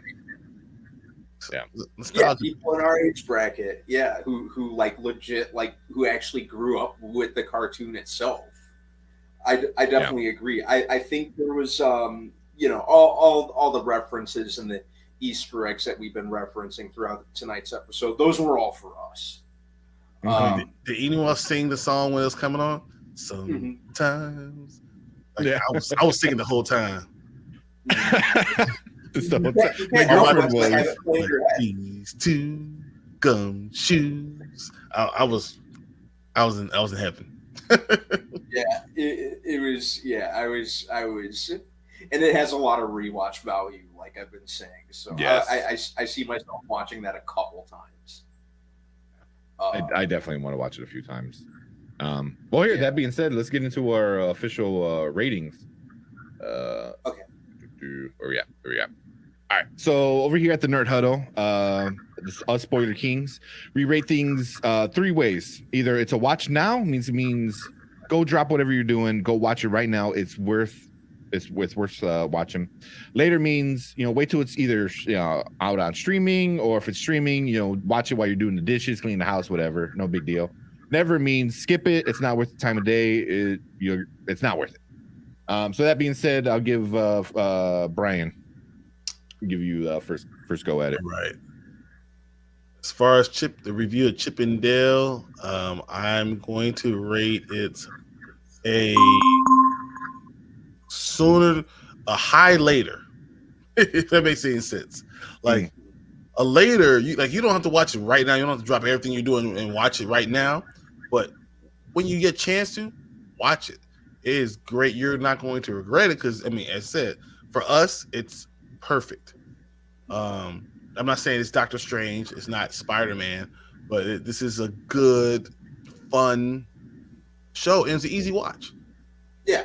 For 90 minutes, it's easy. So high end of later, still, but still later for me. Okay. So what about you, Brandon? What are you giving this one? I'd say I'm gonna give it a now. You know, it's very fun, innocent escapism. I think we're in a time where we can all use fun, innocent escapism. It placed a permanent smile on my face the entire way through. And you know, I just feel like that's good for everyone right now. You know, whether or not you grew up with it, it's something that can be appreciated and enjoyed, you know, in some capacity. So I'm gonna say I'm gonna give it a now. I'm gonna give it a now. Okay. I'm gonna agree with you. I'm gonna say now. Especially if you're a little bit older. If you're like, you know, 30s, maybe even like early 40s, this is made for you. You know, I think they try to get the kids in. Maybe. I think you, Brian, right now you're the only one that I know that has kids that seen it, and you said both of them didn't care about it for a little bit, which I get. But I can see them trying to like get that crowd. But it was made for us. You know, like definitely, you know, kids who grew up in the 90s. And yeah, for me, it was just like instantly, as soon as it came on, I was like, I kind of reminded me of my childhood, and then it just like did the whole behind the music kind of thing, which was another show that I grew up on, and it was just like everything was just so nostalgic. Just and granted, it was just like a crime solving movie. It was so good, and it was very predictable, but it also made fun of itself being predictable. Yeah. So that, you know, that's funny. Yeah, it was very self-aware, and that was kind of like it just increases the comedy kind of it, you know, just the whole meta of it. So I'm gonna give it a now. I think if you were born or raised in the 90s, you're a 90s kid, you're definitely gonna love it. I think you're definitely gonna love it. What's Chip and Dale came in 90, 91 or something like that? 89, I think 90, so. 91, I think. Something, yeah. So you have to be about between the ages of 36 and like 40 to really be able to enjoy this. And that's such a small, I mean, for me, it's fine. But I think that it's usually something that I'll watch doing something else. While doing something else. And enjoy it and laugh. But it's not something that I would go to the movie theater and stop everything I was doing to go see multiple times. So that's kind of like, where do you draw that line? It's now later. It's like a now later. Yeah, you can do either one. Yeah. I mean, you know, if this was in the theater, I think I would not have enjoyed it as much as it being on Disney Plus. Disney Plus was the perfect spot for it. If it was in theater, I think I would have been a little bit more critical about it. I'm like, man, I spent like another like $20 just to go see it, and you know, so Disney Plus, you know, you already have the subscription, and I think this is a good spot for it. Yeah, but that's what I think. So streaming when you get a chance. Whenever you get a chance, you get a free moment. It's something you should stream. But I'm not gonna say you know, you guys drop everything you got to drop right now to watch it. But yeah, it's good. Like it's IMDb has a rating of 7.2 out of 10. You know, so it's literally right smack in the middle. It's a good movie, but it's not like the most epic movie of all time. You know, it's fun. It's a fun. It's just a fun time. It is, yeah. Well, with that being said, with Rotten Tomatoes, so the tomato meter, which are the critics, gave it an 80%, and the audience gave it an 83%. So they're both like right there. So that's technically considered certified fresh on Rotten Tomatoes. So it's right there with the critics and the audience, both 80, 83. That's pretty solid, you know. So, you know, and I enjoy it. And I think, like I said, if it was anywhere else besides streaming, it probably would have been criticized a little bit harder. But since you could watch it at home, you know, Friday night, that's what we did. Friday night, we sat on the couch and we was like, watch this and watch Jackass 4, and it was awesome. So that's good. So I was just sitting around on early Saturday afternoon, man, eating lunch and just kind of flipping through my streaming services, trying to get a handle on what to watch. And at that point, I had watched pretty much everything else that I wanted to watch or catch up on. I'm like, oh, Chip and Dale. People have been talking about this on Facebook and how good and entertaining it is. Coming soon, if you liked it. I'm like, all right, let me see what this is all about. If I watched it on a Saturday morning with a bowl of cereal, I would have gave it a super now. I'm just letting you know that. If it was sitting there, I was eating some Captain Crunch or some Cinnamon Toast Crunch and watching this, I would give it a super now with a big bowl of cereal. Yes. Yeah. That would be like the best way to do it. Sit on the floor right in front of the TV. If I still Indian style, I won't be able to get up though. So it's just what just have your girls like push you over until you eventually can roll up. I can't uncross my legs. My legs anything else? Yeah. Your stuff. Anything else? Before we move on. Super fun. Yeah. Just a fun time. Fun, innocent escapism. Yeah. But cool. So if you're watching live, stick around. We'll probably hang out for a few more minutes. If you're watching on replay, appreciate it. Thank you. Drop a comment. Let us know what you thought about Chip and Dale. Were you that upset about the Sweet Pete, or was it just like super fun for you, like how we liked it? Let us know. And then I'm gonna end it with that post-credit scene that Brian was talking about, because how much I don't know about Brandon, I'm assuming, but I love Darkwing as well. Like that was I love Darkwing. Yeah, he was my favorite out of all of them. Darkwing was the best. So I'm gonna end it on this. So if you're watching live, stick around. But appreciate you guys. Thank you for watching, and we'll see you next week. Thanks, guys. Ladies and gentlemen, the Rescue Rangers. Oh, yes, we want Darkwing. We want Darkwing. Say it with me. We want Darkwing. What a load of malarkey. Cool. Just saying, Darkwing. Just saying, to the Lonely Island, they did a great job with this. If they want to do something with Darkwing Duck in the same vein, I am totally down. I would love it. Well, have you guys watched the new Darkwing? I heard it's great. It was what is that? It didn't have his own show, but it was on the remake of not Tailspin. That was also in with Scrooge McDuck. DuckTales. Oh yeah,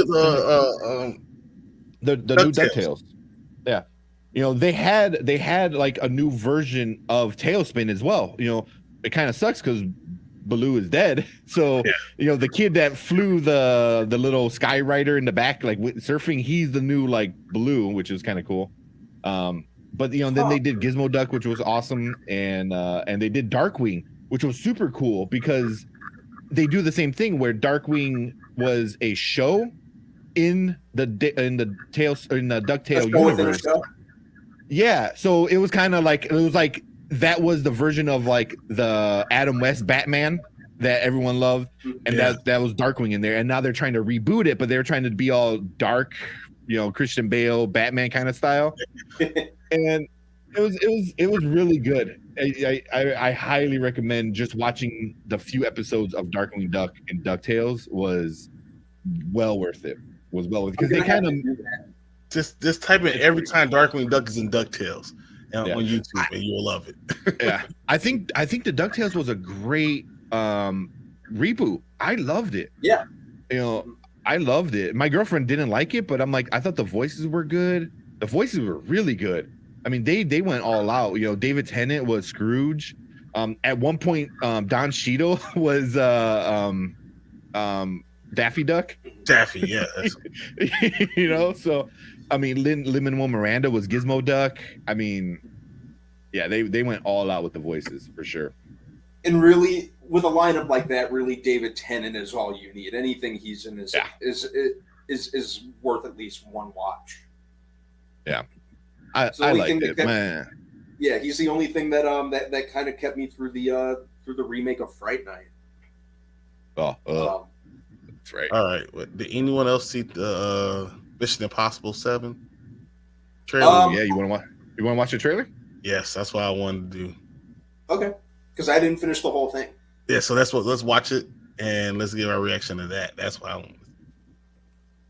I'm cool with that. Let me cue it up real quick. Let's get dangerous. Oh, I like it. All right. Where we at? All right. Cool. So we're gonna finish the night off with one more trailer. The new Mission Impossible trailer. I actually forgot about it until Brian brought it up right now. So let's watch it and then we'll talk about it a little bit. All right, let's go. All right.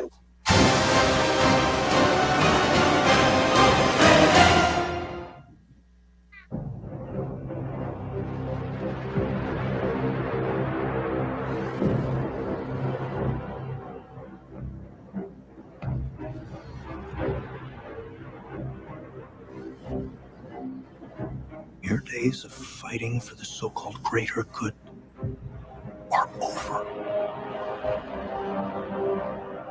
This is our chance to control the truth, the concepts of right and wrong for everyone for centuries to come. Oh, okay, yeah, well. Save an ideal that doesn't exist. Never did. You need to pick a side.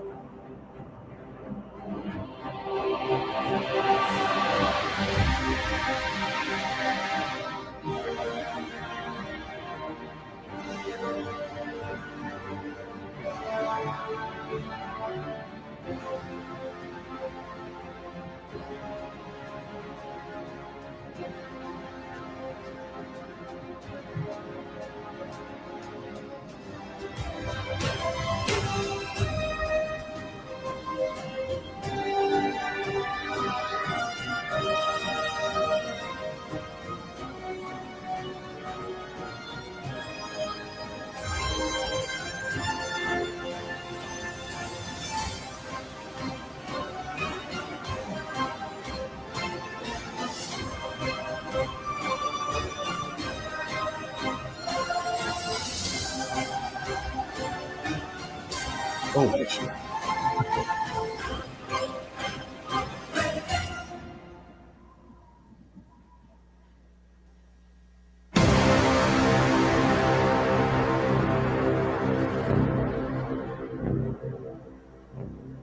Part 1. Part 1.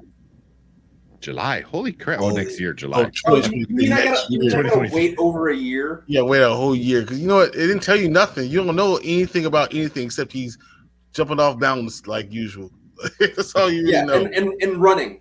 Yeah, don't forget running a lot. Well, that's, of course, yeah. You know what, though? Atwell's in it, which I want more of her, please. Oh, yes. Oh, Haley Atwell. Easily. Yeah, if in the slim chance that Haley Atwell that you're watching this, just slide into the DMs. Yeah, I can cook. I'm a reasonably good dancer. People tell me I have a good enough sense of humor, so I'm just saying that well. That's okay. I'm just saying. Okay. But yeah, say what you will about Tom Cruise, man, but like that man does not play when it comes to entertaining. He has so many good franchises. That's the so thing. many, like I wasn't even really interested in seeing the new Top Gun until I saw the IMAX sneak preview with Doctor Strange. And now I kind of want to see it just for the dogfight scenes alone. I'm going to see it. I might see it tomorrow. I haven't decided. Yeah. If I got no time tomorrow, I'm just going to sneak away. Like, all right, time to go. Right. But yeah, like that. Oh yeah, that.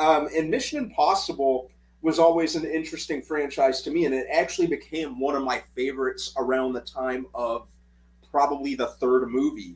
I think And that's not a knock against 1 and 2 because they're certainly not bad movies. 1 and 2 is good. 1 and 2 is good. Like the first one, I just consider like a whodunit, and then the second one's just a straight up action movie, and then I think 3 was when they really leaned into the espionage aspect of it, and yeah, they kind of up their game with each one. I think it's one of the few franchises that has been on an upward trajectory, especially ever since 3. I don't know. Wasn't there one of them was like really bad, and everyone's like, "Oh, that's it, it's done." 5 was terrible. I think Mission Impossible 5 was the worst. Was that Rogue Nation? Fallout. No, Fallout. Fallout was. I think that was rated. That was rated the worst. Oh, Rogue Nation was that was the worst rated one. I had no idea. Yeah. So I'm gonna look at it real quick. So the worst one was number 2. Actually, I got a 57%, and then the first one got a 66%. Number 3 got 71%. Fallout got 97. I was like, I thought I liked Fallout. It had 97%. Rogue Nation got 94%. Yeah. So it was really number 2 and number 1 were the low points, which is kind of crazy. Yeah, I have 6 is Mission Impossible 2. 5 is Mission Impossible 3. 4 is Mission Impossible Rogue Nation. Was it Ghost Protocol? 3 is Mission Impossible Ghost Protocol. Ghost Protocol was 3. Mission Impossible 1 was 2. And then Mission Impossible Fallout was number 1. The one with Ving Rhames in it. Yeah, Fallout was awesome. That's on the IndieWire.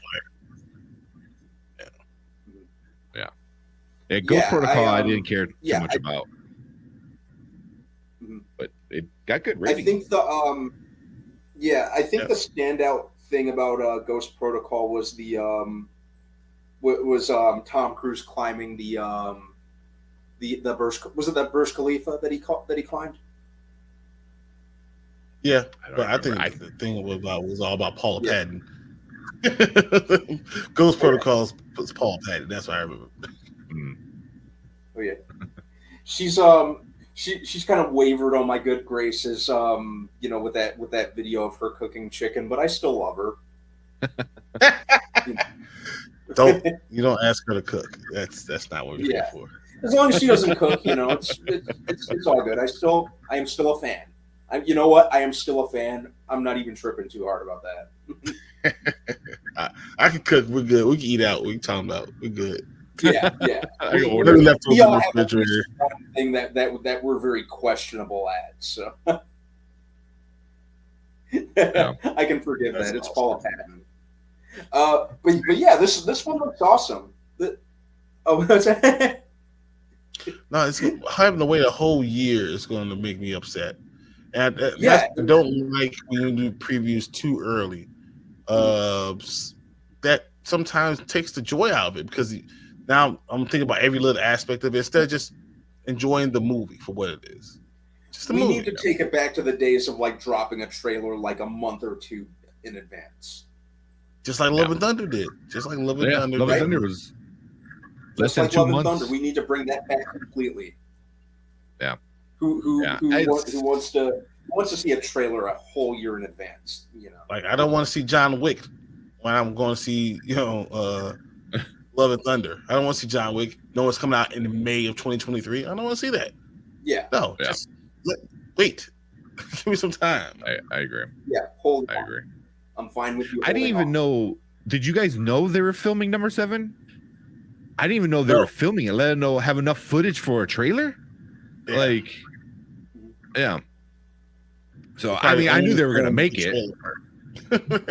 Yeah. Well, I know that the shooting schedule, unfortunately due to COVID, was very on and off. So I was actually kind of under the impression that they were still in the process of shooting it, and then I think I read somewhere that next year, or maybe even later this year, is when they're supposed to go back and film Dead Reckoning Part 2.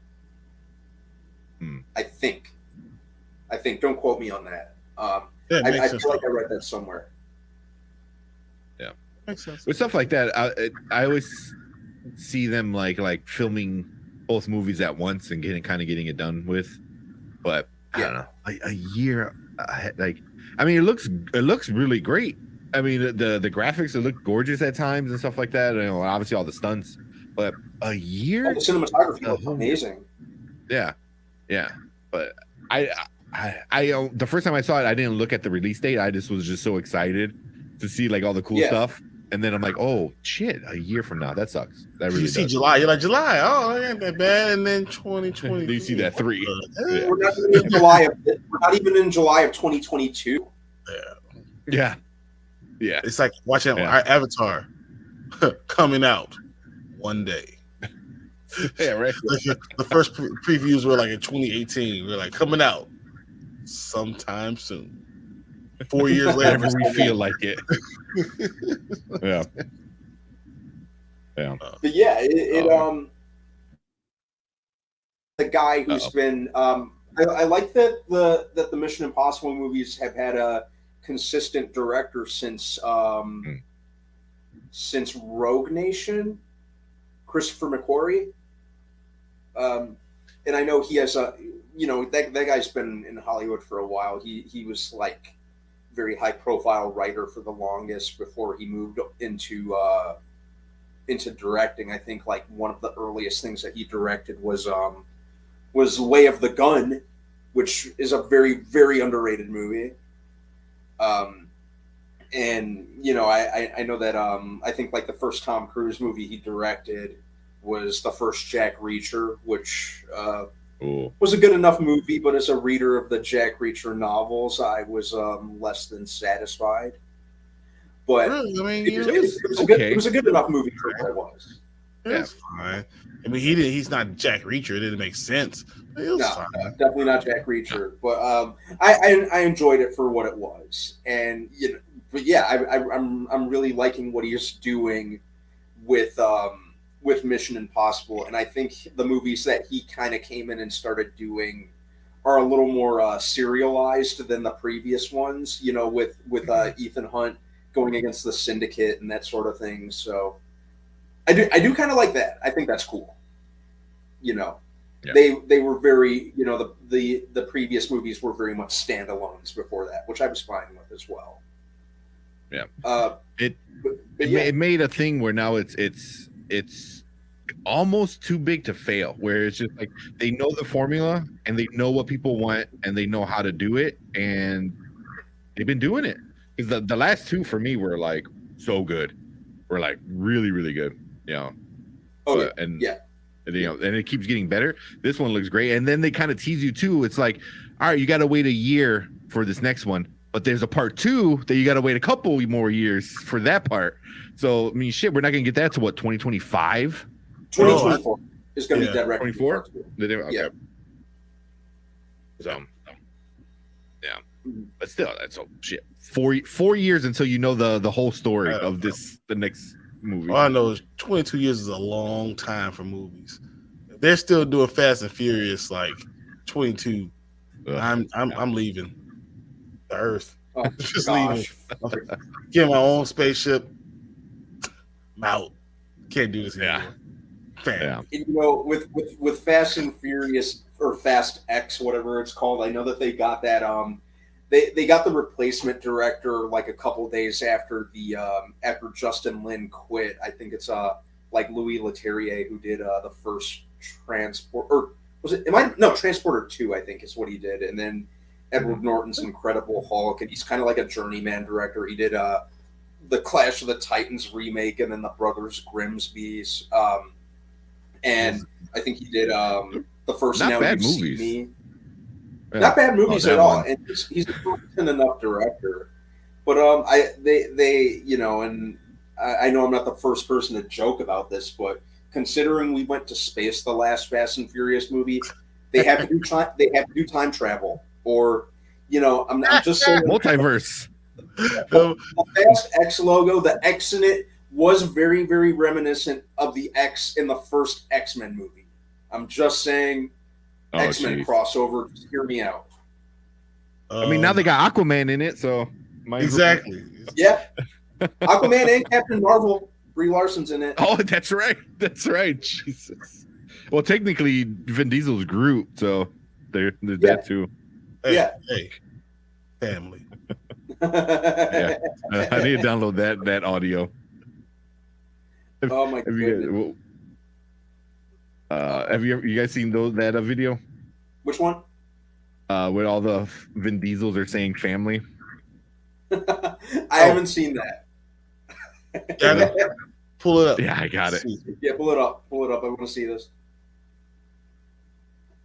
There you go. Oh, family, family, family, family, family, family, family, family. This goes on for like 20 seconds. Family, family, family, family, family, family. Each one of those guys got a movie. Family. Fast 1, Fast 2, Fast 3, Fast 4, Fast 5, 6, 7. There's more Fast movies than there are of those guys. And there are fake Vin Diesels. That's awesome. Yeah, it was the whole family thing. It was a meme just waiting to happen. It's so bad. Especially after several movies of just constantly. What if he just says, "Hey"? What if he pulls out "We Are Groot" at the end? We are Groot. Yeah. Oh man. Cool. Anything else? Nope. I think that was it. I just wanted to make sure we watched it. You know, I forgot about it. Mission Impossible is a really cool franchise. So, I mean, I enjoy it. So, I want to ask you guys a question: like, which franchise is your favorite? Like, if you had like one movie franchise that you, and non-Marvel movie franchise that you really love. Franchise? Mm-hmm. I mean, Star Wars, even though like they messed up the sequels, I don't like it, but I still love Star Wars. Yeah, but that's a cop out. Star Wars cop out. It is, but I think once you get into franchises are usually so big that I mean, you got John Wick. Yeah, the Matrix. The Matrix, yeah, that's another. That's really good. My favorite, the Bourne series. I everything. Bourne Legacy doesn't count because that wasn't him, so that doesn't count. I love the Bourne. You have the Dark Knight series for Batman. I mean, there are a lot of series out there, but which one's your absolute favorite? Terminator, just terrible. I would say, even though the last movie wasn't that great, and I don't really have hopes for the next one with no Steven Spielberg, I'm gonna have to say Indiana Jones. I love adventure movies. I love retro style adventure movies. I loved the Young Indiana Jones Chronicles, and I think as a whole, and a lot of most franchises are inevitably without they're never without their low points. And even though Kingdom of the Crystal Skull was very much a low point, there were parts that I still found kind of watchable enough. Some of them. So let me stress that. And I really don't have high hopes for the 5th one whenever it comes out with no Steven Spielberg directing. I like James Mangold as a director, even though I haven't and have no interest in ever watching the movie Logan. Hey!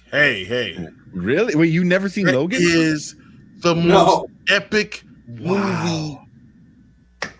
Yeah, and I've heard great things about it, and I'm happy that I've heard so many great things. But the Fox X-Men movies just left me so burned out and fatigued of the character of Wolverine. But it was the only good one.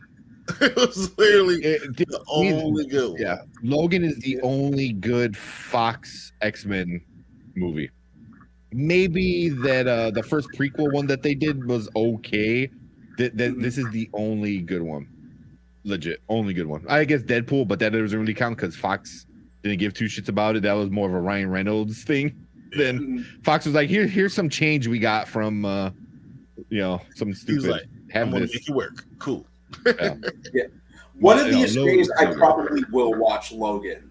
One of these days, I will watch it, and I'm so happy that regarding the praise that it's gotten, because a lot of the X-Men movies have just not done anything for me. I don't even consider Logan an X-Men movie. Is that good? I don't. I've heard it's very much not an X-Men movie. I heard it's very much its own genre. I've heard people liken it to a Western. It's very much that way. It's really just Patrick Stewart and him. And the little girl, those are the main characters. It's so good. And I'm like, don't get me wrong, I'm very, very happy to hear that. I think I just got so burned out by the character in the previous movies that I'm just fatigued by Wolverine. I'm going to watch it one day. I'm going to watch it one day. Spoiler alert, he dies. Oh yeah, I've read about that. Yeah. It's very, if you ever seen The Warrior's Way, like an old samurai kind of thing, it's very much like that with the old samurai and the little girl and stuff like that. So it's definitely one of my all-time favorite. I'm gonna watch it one day. It might be one of the movies I actually I teared up a little bit a couple times. So there's something in my eye. Yeah, one of these days I will watch it. Just like I said, I was just left very, very burned out by the character. I think the X-Men movies for me sense. I think they were kind of frustrating because a lot of them never felt like ensembles. It just felt like the Wolverine and Friends. Yep. Yeah. The Adventures of Wolverine and his mutant buddies. Yeah. So I don't know. I blame Bryan Singer and Fox. Yes. Yeah. Because Fox does a good job casting people. They did a terrible job writing scripts. Yeah, and I guess agree.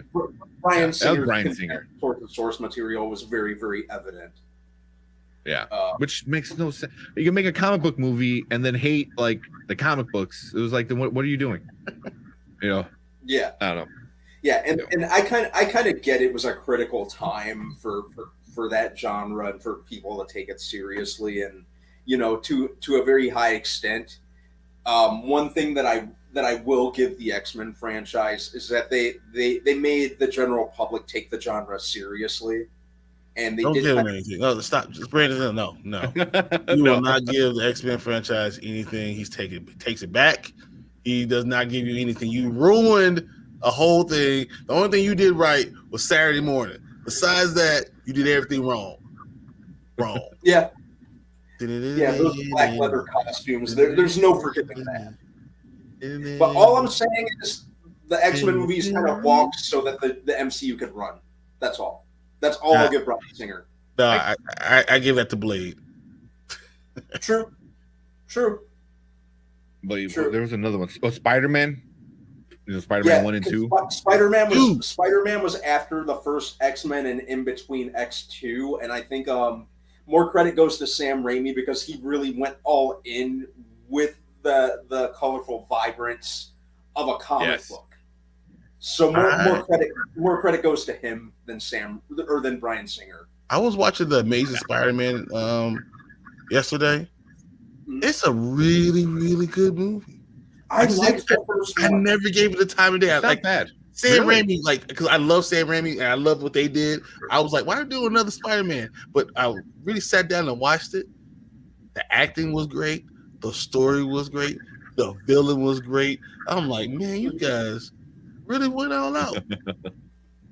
All right, we've been going way too long. This is enough. This is enough. Right. Well, real quick. So you said my favorite franchise. I was kind of like looking because you kind of get a brain fart. The Freddy Krueger franchise. It's Nightmare on Elm Street is awesome. I mean, even the silly one still kind of was a good scare. So I got you. Yeah, here you go.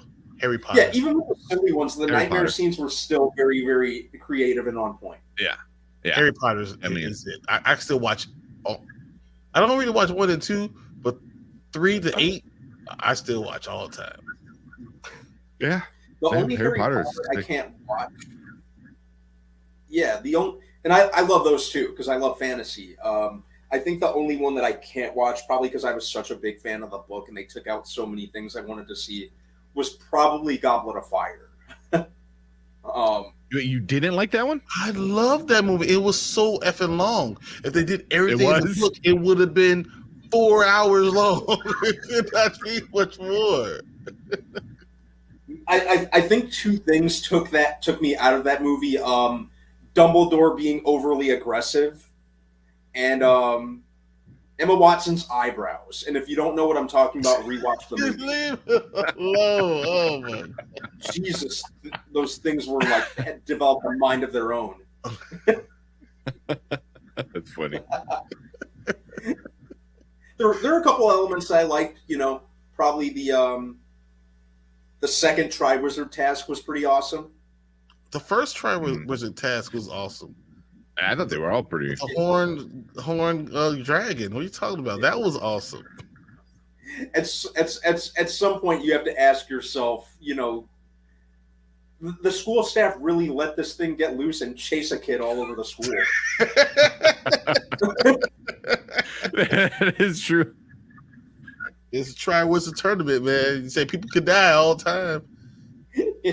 And then when somebody dies, they're like, "Oh no, what happened? We didn't see this happening." What?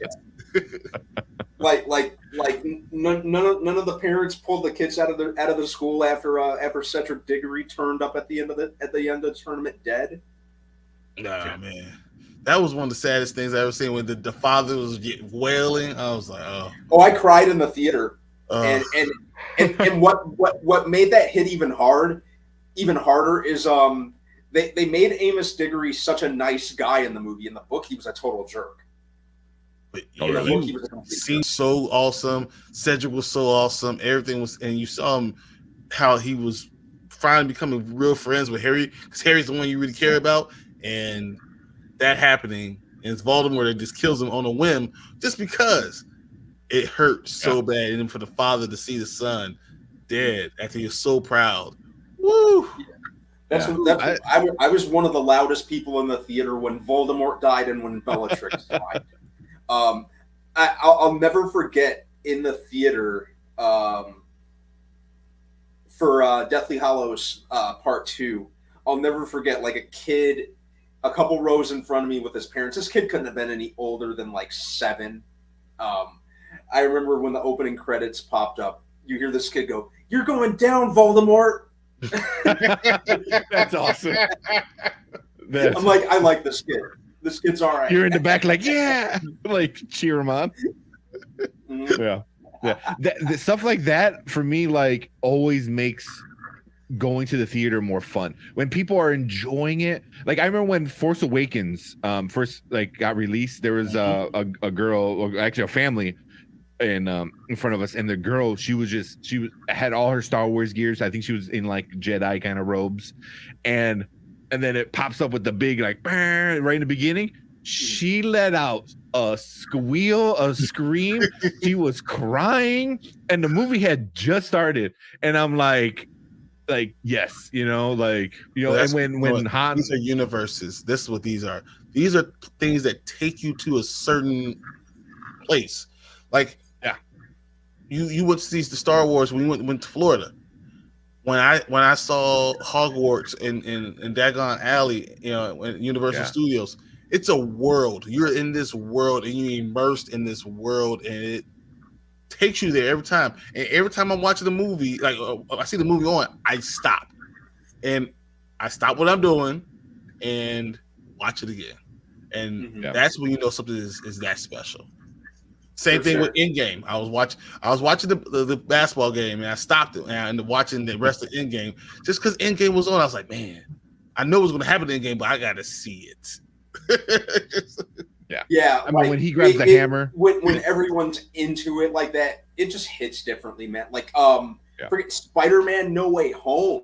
Like when Andrew Garfield took off his mask, I'll never forget the reaction. And then when Tobey Maguire, looking completely unassuming, just kind of stepped through the portal. Just hello. Yeah. Like, yeah. Those experiences, it really makes watching a movie what it very much should be. We've been going a long time. I'd have to ask you guys a question though. Huh? What is the best movie that's come out this year? Ooh. In 2022? Yep. Question. Man, we watch all this movie. I need to start keeping a list of we start ranking everything we watch. Yeah, I got to start doing that. Trying to think what else. I love the Batman. The Batman was good, but is that really better than Spider-Man? Well, Spider-Man was the end of last year, right? It was. It was 2021. That's 2028, the 28th or something like that. So technically, that's 2021. Mm-hmm. That means the Batman is probably it was definitely better than Doctor Strange. Yeah, easily. I liked it infinitely more than Doctor Strange.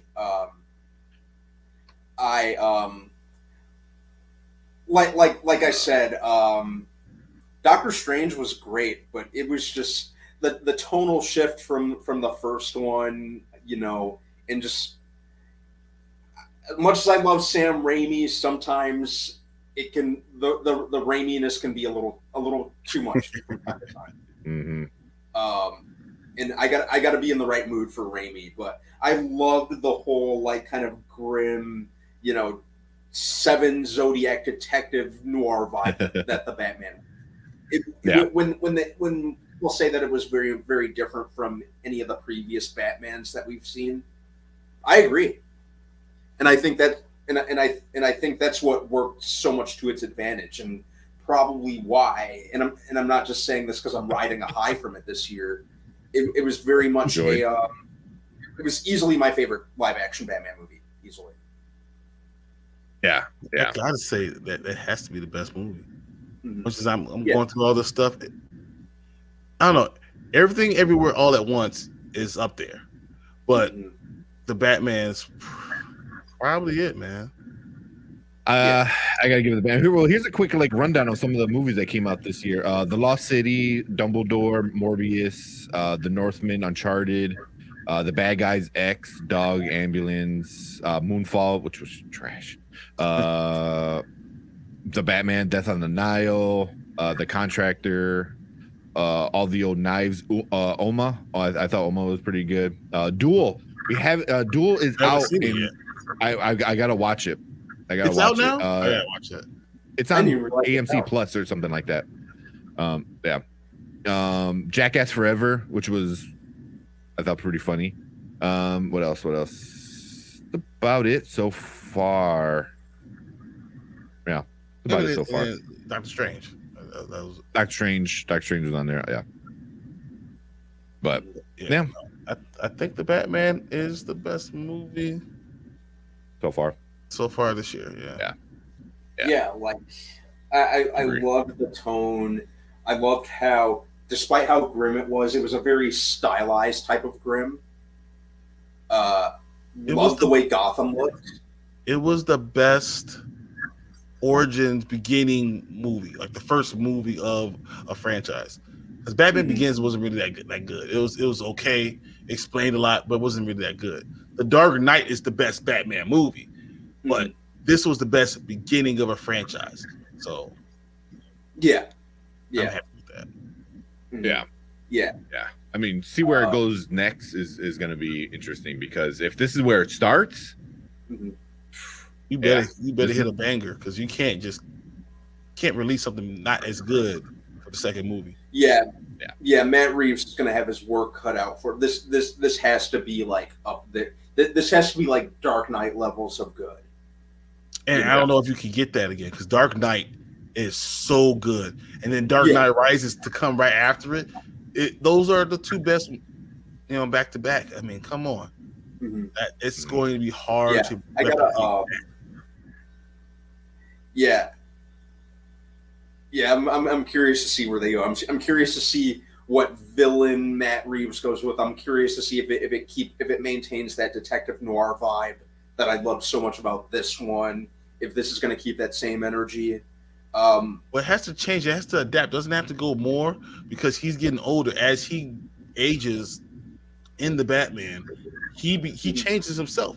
He becomes more Bruce Wayne, less Batman, and he knows how to balance the two as he gets older. Balance the two, yeah. So I'm thinking, we're definitely going to see a character progression in that regard. We have to. Yeah. I mean, I can see more Spider-Man 2 than Dark Knight, where Spider-Man is like finding that balance of being a hero, which Spider-Man 2 is also a great movie, So, but I think that's where it might be going towards. It's like Bruce Wayne is also important. I think he has to realize that in the sequel. Spider-Man 2 is better than Spider-Man 1. Oh, yeah. By a lot. Yeah. Like Sam Raimi is way better. Yeah. Yeah. Okay, 2 hours. That's my limit, guys. Yeah. Yeah, let's get out of here. So thanks Brandon for coming in. Go to work. Yeah. I gotta. And I will next time. Just we'll talk off air. I have a whole box for you that's just going to your house tonight. For sure. I had fun. Thank you. Yeah, appreciate it. You're always welcome. And then make sure you guys check out our Facebook group. We put a bunch of articles, bunch of trailers when they first show up. Speaking of, I probably got to put the Thor trailer on Facebook. So yeah, go check us out over on Facebook. We put a bunch of memes too. We made fun of a lot of the She-Hulk kind of stuff, which was funny. And then also our 200 subscriber giveaway that we're going to be doing on the 30th, which is Memorial Day. So we're going to do a live show that day, probably hang out, celebrate 200, and give a gift card to either Netflix or Fandango to one of the people in chat. So if you want to win, you have to be in chat. And then June 1st, we're doing another giveaway. You have to go leave a comment on our video announcing the 200 subscriber giveaway, which is on youtube.com/SpoilerKings. So make sure you check that out. And then, that's it from us, man. We appreciate all the subs, everyone on Facebook, everyone on YouTube. Appreciate all you guys, man. It's a lot of fun. But cool. What's up? All right, guys. We're gonna get out of here. Cool. All right. See you guys later. Snoop, guys. Death by Snoop. Right. Hey, good night. Don't forget to like and subscribe.